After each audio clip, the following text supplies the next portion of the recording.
Hello and welcome to Bottom Line. Well, Prime Minister Narendra Modi during his video conference with chief ministers today hinted at a staggered exit from the lockdown, stating that both health and economy have to be taken care of.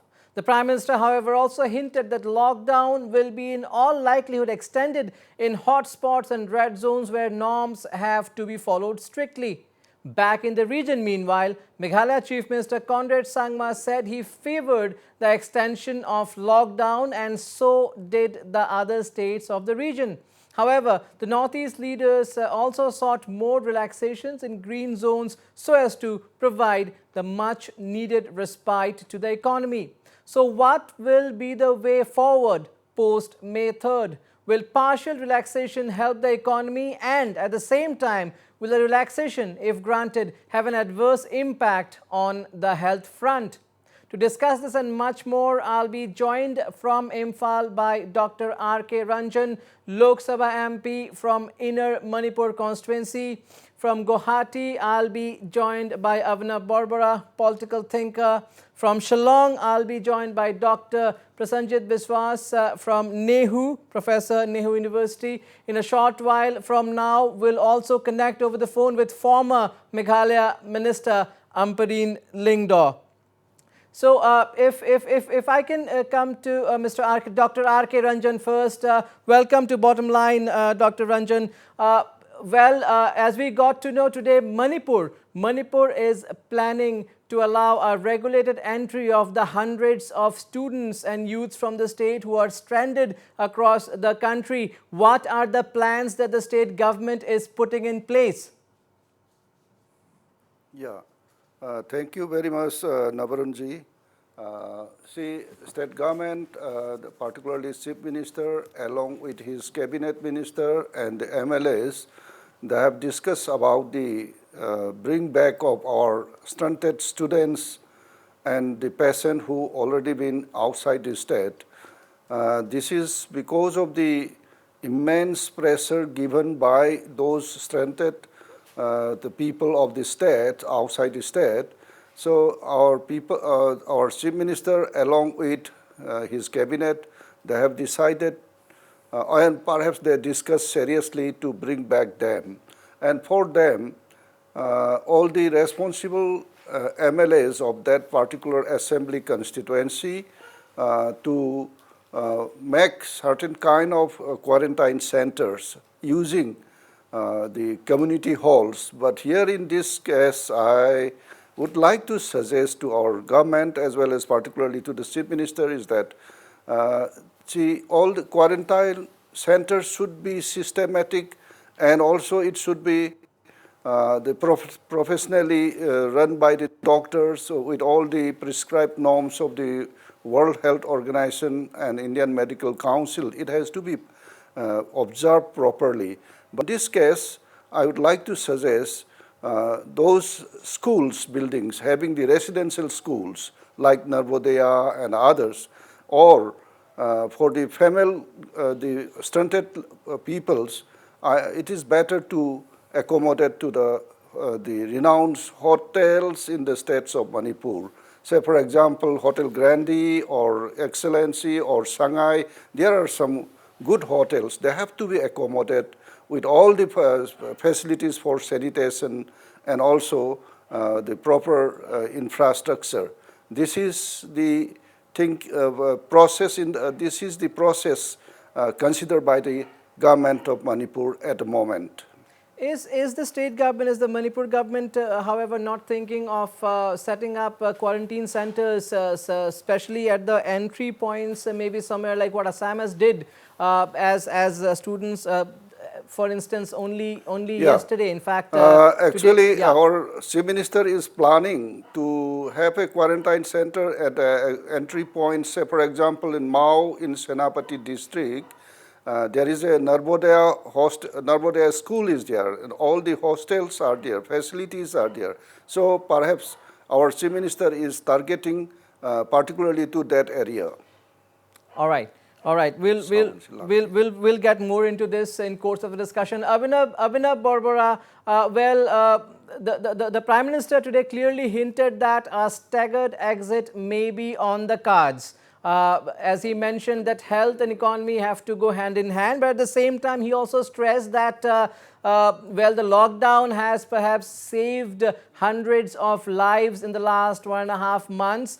So again, it's sort of the picture is not very clear. We expected that things will be crystal clear after the meeting with the chief ministers today, but nevertheless, what we assume is that possibly the green zones, the green zones and the non-hotspot districts may witness relaxations post May 3, a lot of relaxations, and not so much in the red zones. Probably that would be the way forward, but not really sure whether interstate movement will start soon. So clearly a lot of decision making still remains as far as the way forward is concerned. I think you are quite right that the government is confronted with two challenges. On one hand, it faces the imperative of resuming the economic sector. On the other hand, I think the government continues to be tied by the imperative of social distancing and the need for enforcing a lockdown.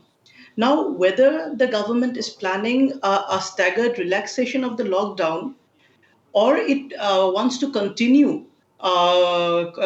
with the existing state of affairs, what is essential is that the government's approach should be marked with proper planning and proper foresight. I think the key consideration in any strategy of the government should be to avoid any kind of large scale panic or widespread commotion, as we had witnessed some weeks back in the state of Yes. Maharashtra. If you could Yeah, yeah. see, Now I even understand. after the lockdown was enforced, the MHA issued its first set of guidelines. 5 or 6 additional guidelines had to be issued by the MHA, which only goes to show a certain deficit in foresight of the government regarding the way it was planning the lockdown. In a similar way, just a few days back, when the MHA had again Mic released sound, please. a certain set of directives allowing the relaxation of lockdown rules and allowing certain standalone shops to open, even with that guideline, it created a lot of confusion. I think we can take the case of Assam itself, where the chief secretary was forced to issue a tweet asking the people to wait for further clarification and further directives from the government of Assam. In a similar vein, the Punjab's chief secretary had gone on to say that the language in which the MHA directives were issued were too puzzling and should have been written in more simple English. So my point is that any strategy should be marked with proper planning, and the kind of planning that goes into the making of an exit strategy should be such that it avoids any form of panic and large scale commotion. At the same time, I think it is very imperative that the government stops treating marginal workers as unavoidable, and the plight of marginal workers as unavoidable collateral damage. If you could see, people have been expecting for a second aid relief package targeting the vulnerable sections of the society. But I think in today's Prime Minister's speech, that was such concerns or the talk of a relief package was completely absent, But the despite the MHA, fact. but the MHA has repeatedly directed all states to look into the concerns of the migrant workers every second day. Every second day, MHA has been I giving think I directives. think I think you'd appreciate that there is a difference between issuing an appeal and the necessity of a material package. I think there is a big difference, and the first package that was issued for the aid of workers that amounted to just 1% of the GDP, and the government itself had promised for a second package. But now, if you could see, every day we are hearing of deaths caused by starvation. The other day we heard the story of a girl who was forced to walk for 100 kilometers before she collapsed to her death. So, and in other cases, we are also seeing migrant workers who have been forced to beg on the streets. So, I really don't think that appeals are enough, and the government. It is imperative on the government that it goes beyond making appeals and issues concrete material relief measures to actually assuage the grievances and the plight of the migrant workers. Absolutely. Dr. R.K. Ranjan, well, it's one thing to decide that, yes, you're going to allow the entry of those stranded, those youths stranded across the country from the state. But has the process of, because you cannot allow everybody possibly to come together, and the picture is still unclear. Things will become more clear possibly after May 3 as to when interstate movement will start. But nevertheless, is the government, Manipur government on its own, also trying to identify who are the ones who need to come first in the first batch, maybe because the entry to the state has to be regulated? Yeah.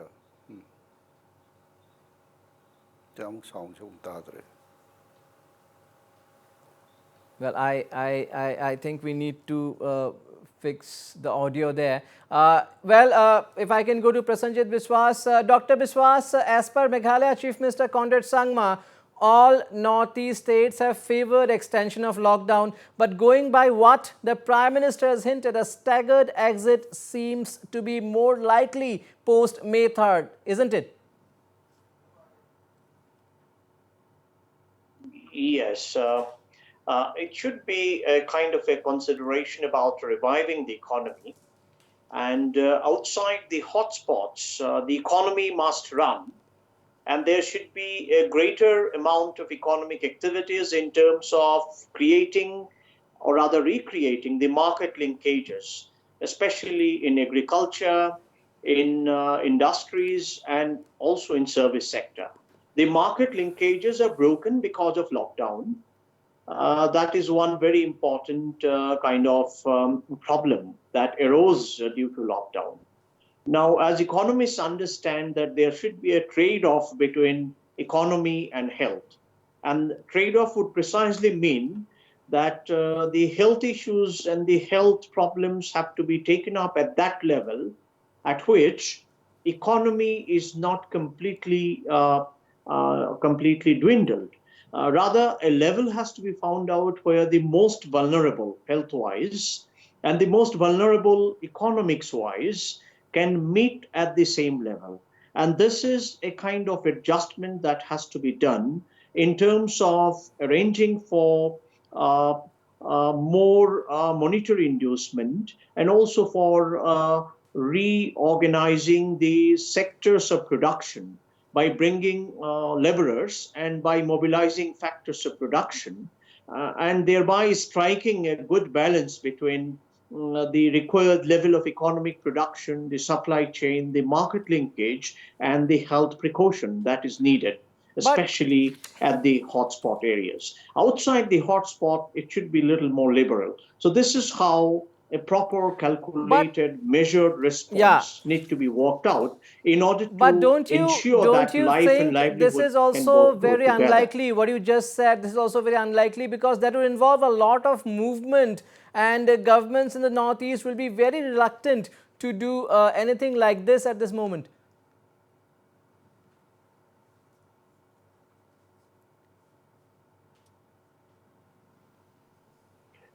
Movement of goods and services are necessary, number one, and that movement can be carried out using cargo trains and cargo flights.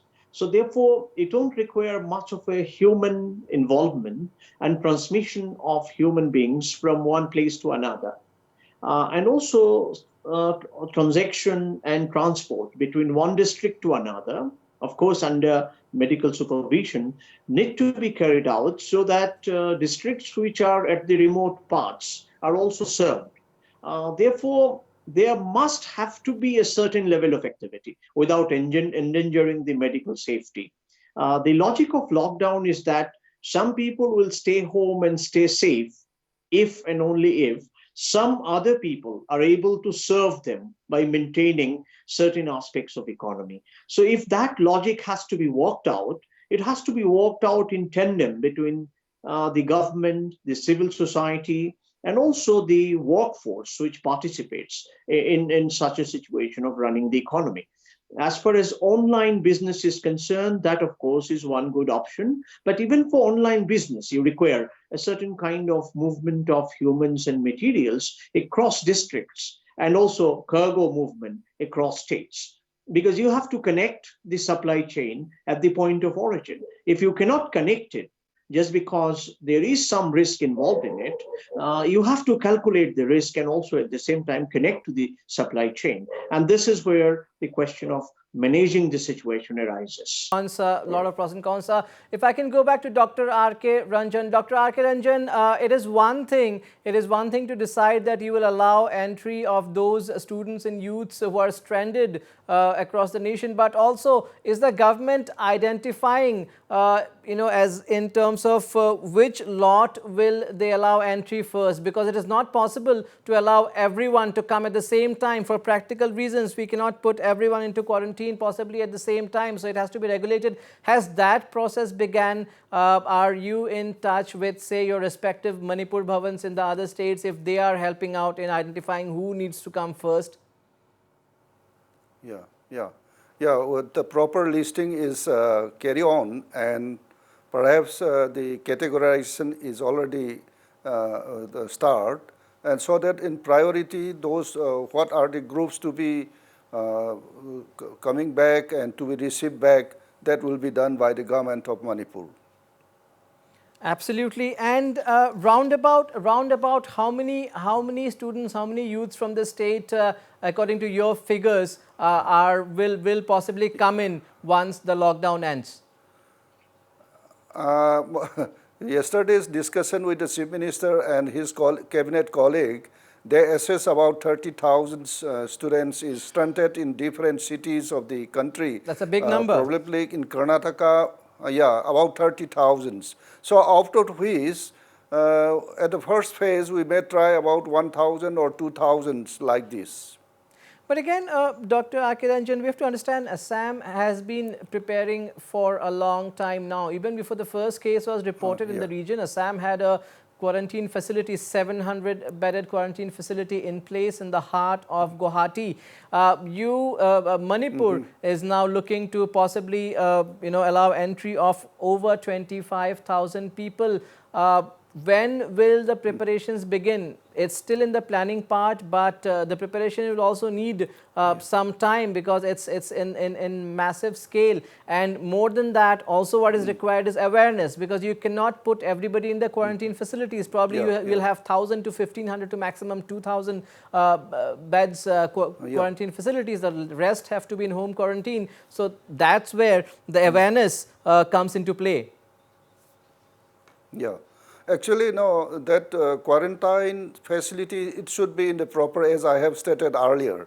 So there should be proper systematic arrangement. Perhaps our government is preparing to accommodate in a systematic way. All right. Abhinav Barbara, well, despite all the massive preparations, even post-lockdown, we are looking at a very challenging situation where Assam has around over 2 lakh people who may want to come in. And that is very crucial because, again, the same, you cannot put everybody in institutional quarantine, and that's where the awareness comes in. Yes, Assam is prepared. Assam has spread a lot of awareness. The health ministry in the state has led from the front, but nevertheless, it's very important to take things as they come, and probably extreme regulation would be required. I think you are very correct about the requirement of awareness as an essential instrument in containing the further spread of the COVID-19 virus.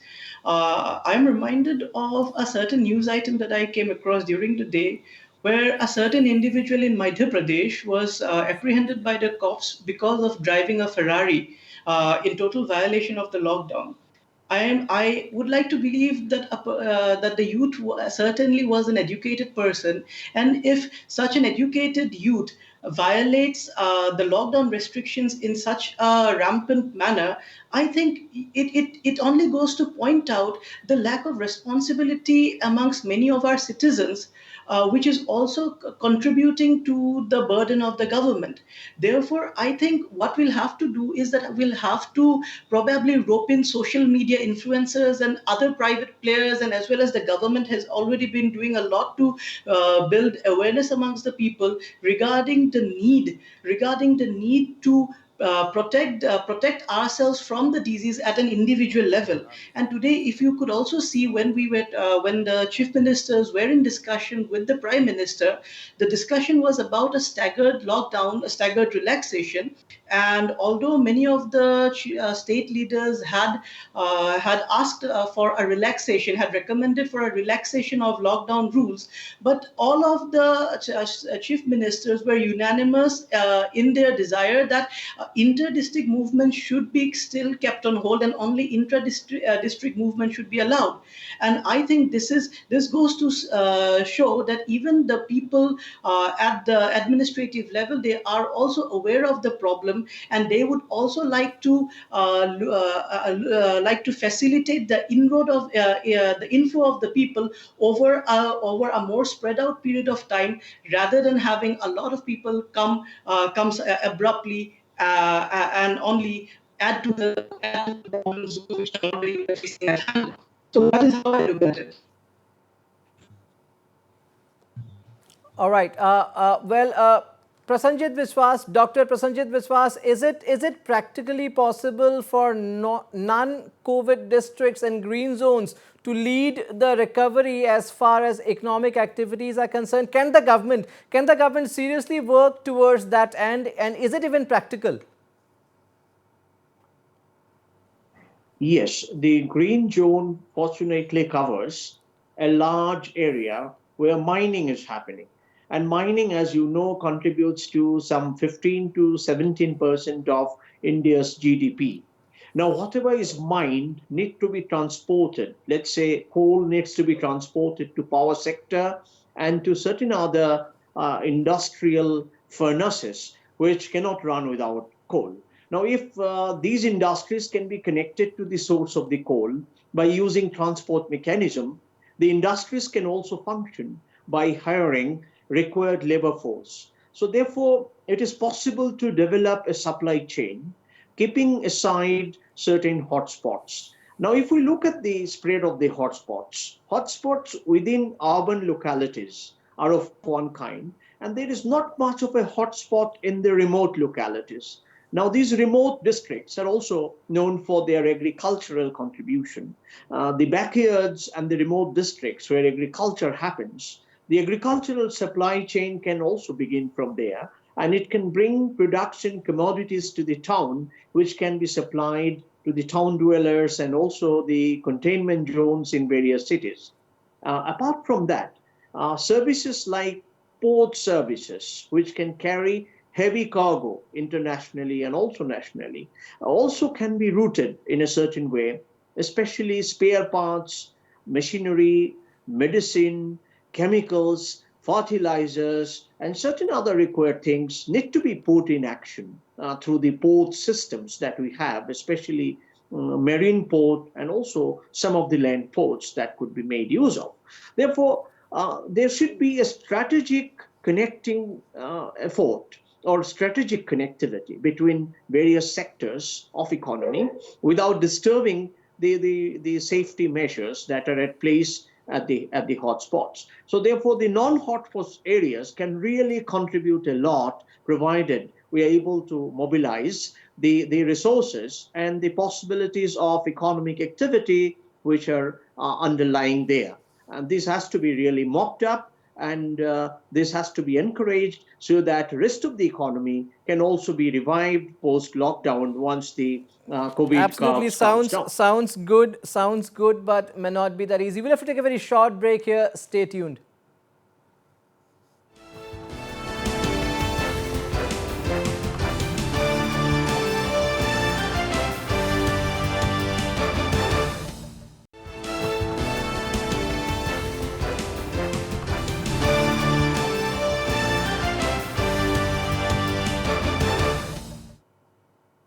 Welcome back. You're watching Bottom Line. We're discussing whether post May 3 it will be a staggered exit or whether the lockdown will continue. Of course, the northeast states, as per Conrad Sangma, Chief Minister Meghalaya, do favour the continuation of lockdown for now. If I can go back to Dr. R.K. Ranjan, MP, Manipur. Dr. R.K. Ranjan, the Chief Minister of Meghalaya has claimed that most of the northeast states have favoured the continuation of the lockdown post May 3rd. If we see from the safety point of view, lockdown seems fine. But again, at some point or the other, we also have to consider livelihoods. We also have to consider the economy. What is the view of the Manipur government in this, and also your personal views, and how to draw a balance between the two? Because lockdown, again, cannot continue for eternity.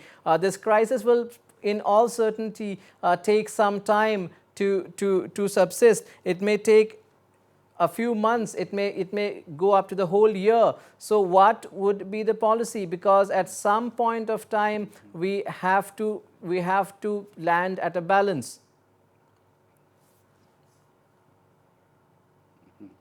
Yeah, actually today there was a video conference, fourth time video conference between the Prime Minister and Chief Ministers of State. And in that discussion, the policy has already clearly highlighted that there are three zones. And perhaps the northeastern India, particularly Manipur and Arunachal, Sikkim, and Tripura, now zero COVID state. So I think there should be some economic and social plan should be framed, and the complete lockdown is maybe relaxed with maintaining the social distancing and the movement in the road should not be unnecessarily making. This kind of restriction will be given by the state government. Also, economic activity, we may start it. Since there is no big industry or even a single industry is not in the state of Manipur, this state is an agrarian state. So we may practice ourselves in our paddy fields, but it also depends upon the policy of the government, how to provide the minimum requirement to all the peasants. In my personal opinion, total lockdown may not be convenient for us. At least there should be some kind of the alternate relaxations, particularly in the three districts in the state of in my constituency.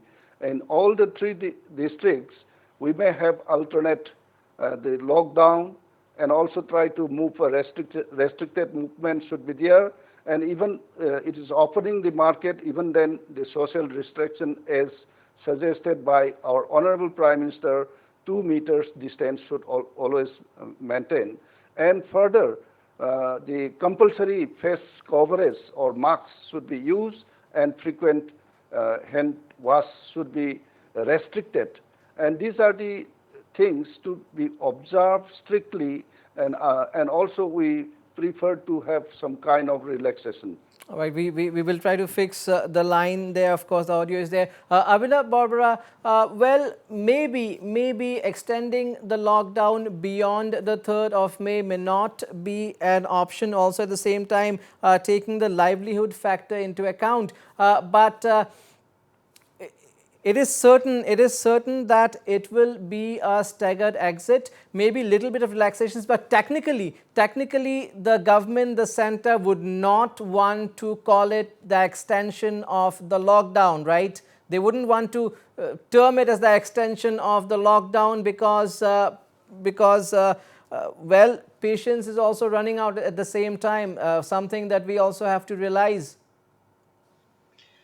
I think you are true that remaining confined to our homes for a prolonged period of time produces its own psychological effects on the people, and it produces its own set of frustrations and discontents.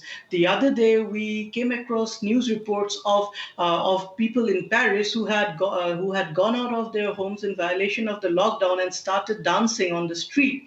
So I think you are quite right that the government would not like to term it as an extension of the lockdown, but would rather repackage it as a staggered exit process. And I think the nature of this exit would be very sectoral in its character, in the sense that essential sectors of the economy which are essential for the government to maintain a certain modicum of revenue would be open first, and areas which are considered non-essential would be kept for a later period to be resumed. At the same time, I think schools and colleges are looking for a longer period of close down.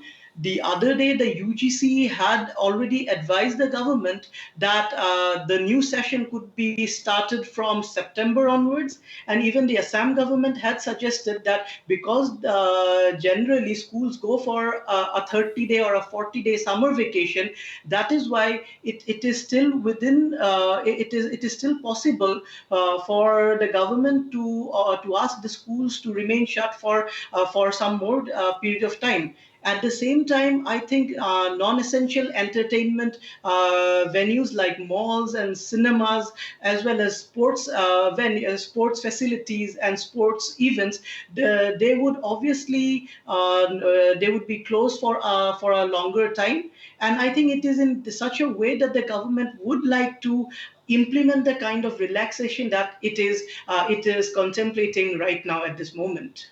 And also, while we would want to believe that health infrastructure wise, capacity building wise, we have still, despite all the criticism, we have done a fair job as a country of over 1.3 billion people. But what probably has been exposed, is perhaps our poor distribution system. And that's why we are facing this dilemma. No, I think you are quite right in terms of the faults that have come up in the way the state has distributed relief to its vulnerable sections. One of the challenges that the states faced was that the lists of beneficiaries were themselves incomplete. Most of the lists were outdated because they date back from the last census, and it has been quite some time since the last census was conducted. As a result of such a bottleneck, the state is actually facing difficulties for the distribution of aid, for the distribution of benefits which are intended to the vulnerable sections. And at the same time, another problem is that with regard to the urban workers, most of the urban employers have not registered the workers. And as you know, except for the workers who are forced to go to another district, they are registered, but most of the other workers are not registered. So, uh, Yeah, right. mm. We are now being connected over the phone by Dr. Stapna Sharma from GMCH Guwahati Medical College and Hospital. Welcome, Dr. Sharma, to Bottom Line. Well, Dr. Stapna Sharma, only yesterday, in fact, we asked today as close to 400 students and others from Kota landed in Assam, landed in Guwahati. It was challenging, but all the preparations were in place.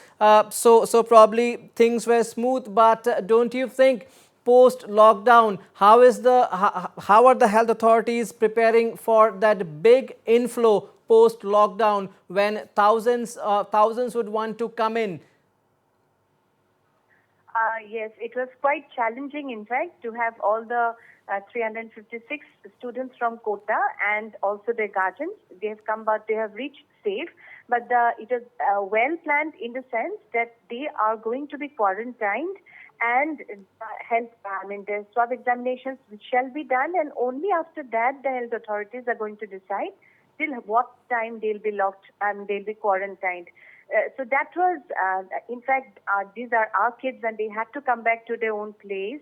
And if they follow strictly the quarantine measures, then I'm sure even after 3rd of May, if there are going to be some relaxations into the interstate communications, we'll have more and more people coming from our place, or maybe we'll have more people going out from our place also, whether in terms of treatment or for other measures. But health authorities, we are geared up that every one of them are going to be screened, and accordingly, if they are coming from out of state, then everyone accordingly they'll be screened, and they are going to be dealt with accordingly, and mostly quarantine. We go for facility quarantine in these cases. Dr. Sharma, well, the number of active cases have gone down in Assam, and so is the case in the northeast. But yes, the challenge is far from over, and awareness again holds the key, because when the thousands of those who are stranded outside come in, not everybody can be put into a institutional quarantine. They'll have to go be under home quarantine, 90% of those people. So that's where awareness come into play. How challenging do you think is the situation for the State Health Department? This is going to be the main challenging task for us. And here the IDSP has a great role to play, because as soon as they come to us, they will all be screened, and most of them will be quarantined. But as for home quarantine, for the first 14 days, the IDSP is going to keep a track of all of them who are being home quarantined. The local health authorities, whether it's the ASHAs or the ANMs, they're going to keep a track of those who have been home quarantined for the first 14 days. And then on the 14th day, they'll be coming to give their swab collections for sample collections. And after that, for the next another 14 days, they have to be homebound, provided they self-report if any such cases, signs and symptoms arise. And Dr. Sharma, you have been in the thick of action personally. You are at the GMCH. Despite being tied up, are the authorities in the various COVID hospitals being able to rotate the doctors shift-wise, so that they also get a bit of a rest, much needed? Our frontline workers also need some rest. Is a proper roster in place, because the battle is still far from over, and this may continue for months at a stretch? Yes. In fact, the main problem here with us is human resource and how we are mobilizing them. For in today's date, we have planned it out in such a way that the doctors, they are given a week's shift where they are doing their shift, they are doing their duty shift-wise in a day, and they do it every day. Then for the next 14 days or next 7 days, they are not given any duties. They get a rest for that. So everything has been planned, and since this is a warlike situation, we have to be more proactive. So maybe it's far from what actually has been our routine. But when it comes to rest, they do not get, I wouldn't say they'll be getting rest, adequate rest all the time, but they get whatever is needed. They're doing their duty shift-wise and for 7 days constant, and after that they get some rest for another week. Thank you. Thank you so much, Dr. Sthapna Sharma, for all those updates. Thank you. We'll go back to Dr. Prasenjit Biswas, and we'll also try to connect over the phone with our Itanagar correspondent Indu Chukwu and Shillong correspondent Roshan Rai in some time. Dr. Prasenjit Biswas, are these also times for states to devise strategies and plan for the future to be a little bit more self-dependent? Of course, it's not possible to be fully self-dependent, but maybe a little bit more self-dependent as far as, say, a particular state's staple needs are concerned. Is that practically possible?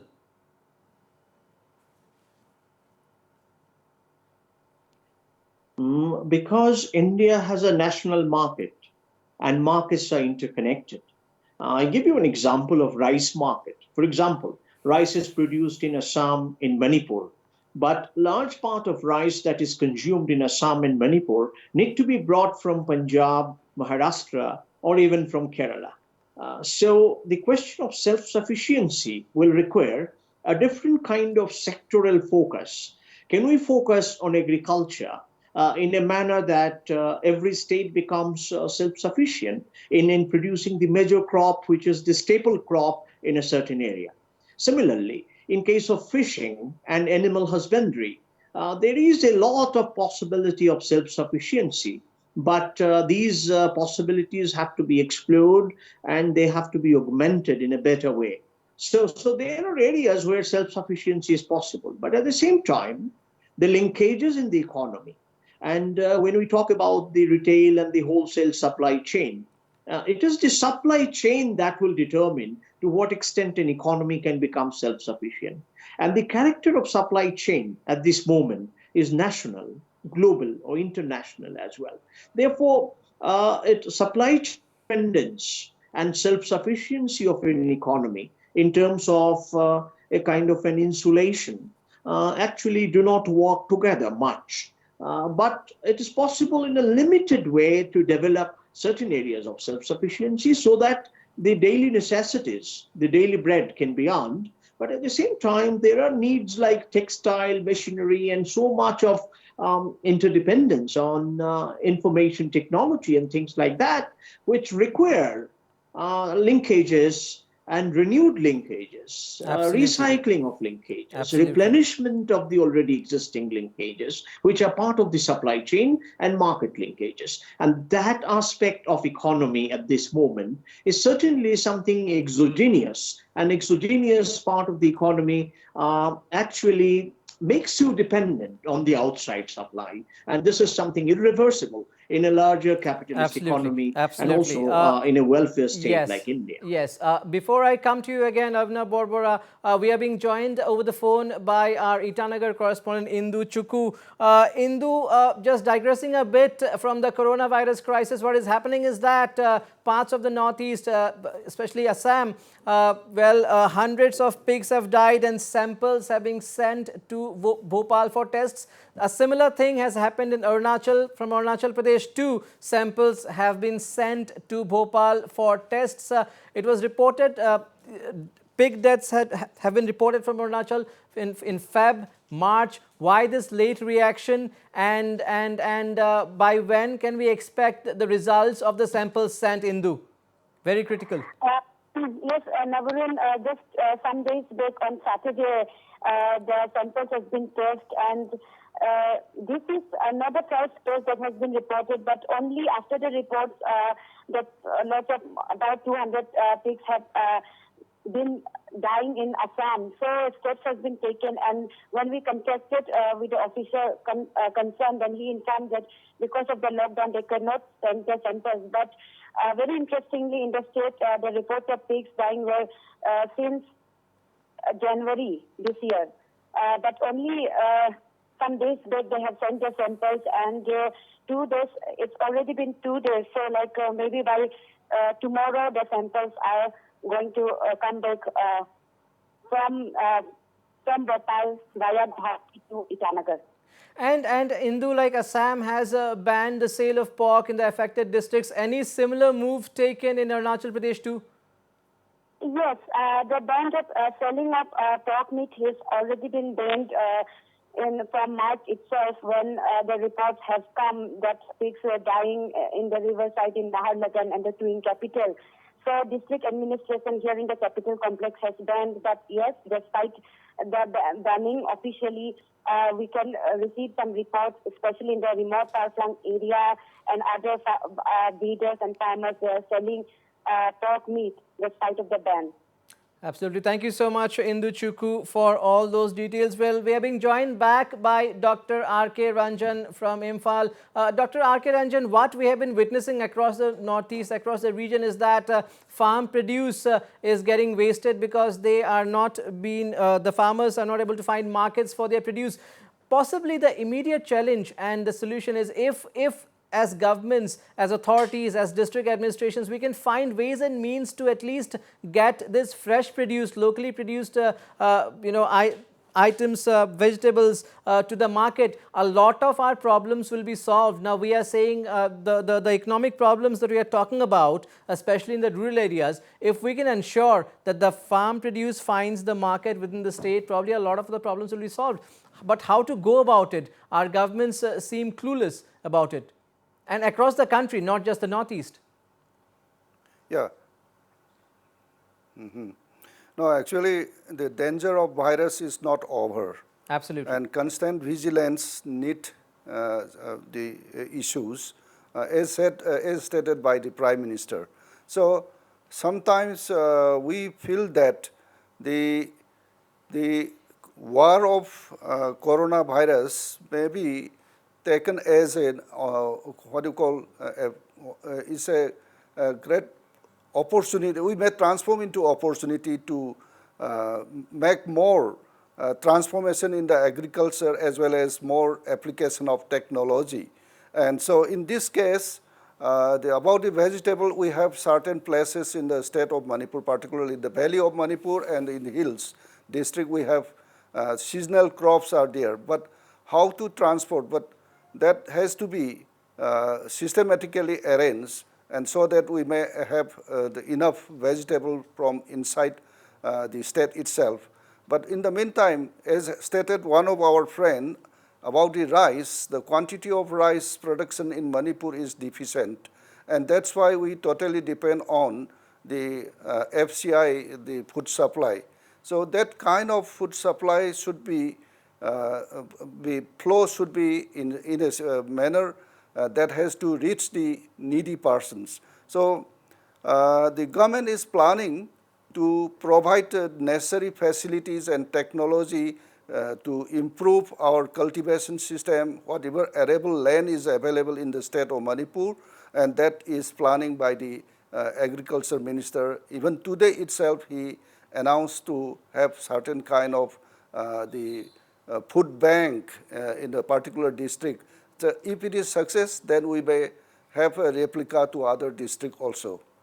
Absolutely. Abhinav Borbora, this has been a constant challenge over the years. We have seen, all of us are witness to visuals of farmers dumping tomatoes, onions and all of the stuff. And not only now during these times of crisis, but at some part of the year or the other, every year this happens, possibly because of the absence of cold storage facilities. But why, even in smaller states in the Northeast, we have not been able to find solutions to these problems? Probably if we could have found solutions to these problems, a lot of our issues, economic livelihood issues, would have been taken care of, especially during these times of pandemic. Certainly, it is a known fact that the lack of proper marketing facilities and storage facilities have always contributed to the woes of the farmers, and these woes have been aggravated by the ongoing crisis. And if we had a proper infrastructure in place, I think the supply chain could have at least sustained itself for a prolonged period of time, instead of breaking at the first sign of the ongoing crisis. And if you could see, I think at the same time, if we are, with regard to the current context, if we are talking about the resumption of markets, I am also sure that the government is also confronted with the imperative of ensuring social distancing. If you could see, the Assam government had ordered for the resumption of markets, but the way the people behaved, the customers behaved, I think that was in total violation of social distancing rules. But I am very sure that now, as awareness about the disease is spreading to more and more people, and at the same time the government is planning to resume the market, and inter-district movement of food commodities and other such essential products is being allowed, and not inter-district but interstate movement is being allowed, I think we will manage to repair the supply chain, and I think it would also work to the benefit of the farmers.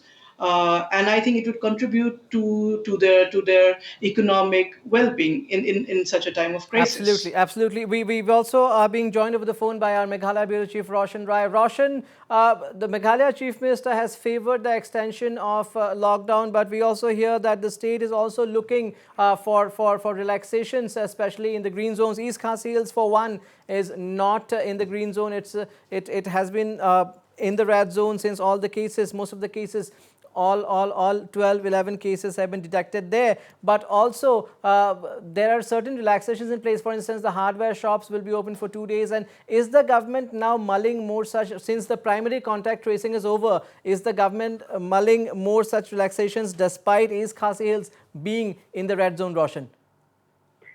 Yes, Navarun, Chief Minister Conrad Sangma has made it very, very clear that it is very important to strike a balance between lockdown, containment, and economic activities. And yes, following which a lot of relaxation has been announced in other areas which are not falling under the red zone.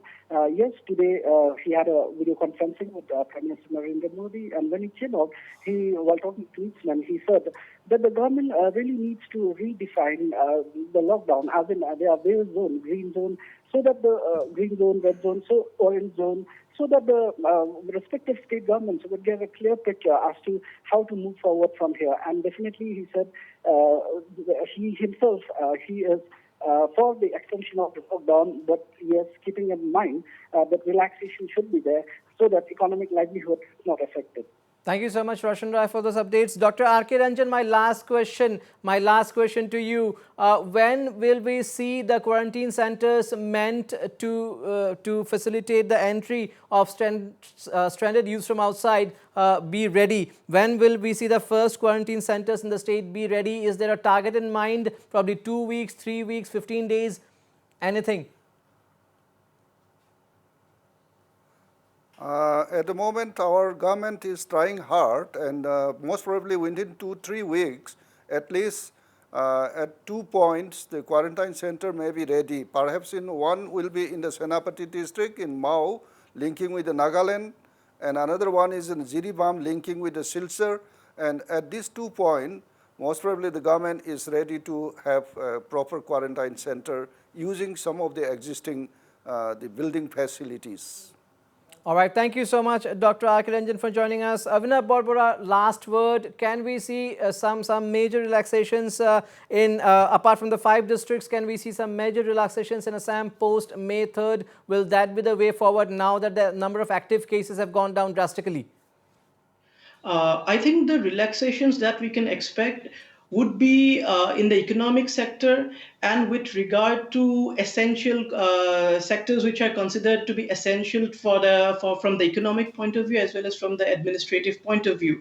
With regard to entertainment sectors, with regard to academic institutions, I think that the government would like to wait for some more time before allowing a relaxation in those areas. And I think it is in the interest of the people that we have a very steady relaxation of the lockdown. Absolutely. Thank you so much, Avinav Borbora, Dr. R.K. Ranjan, Dr. Prasanjit Biswas. That's a wrap of Bottom Line.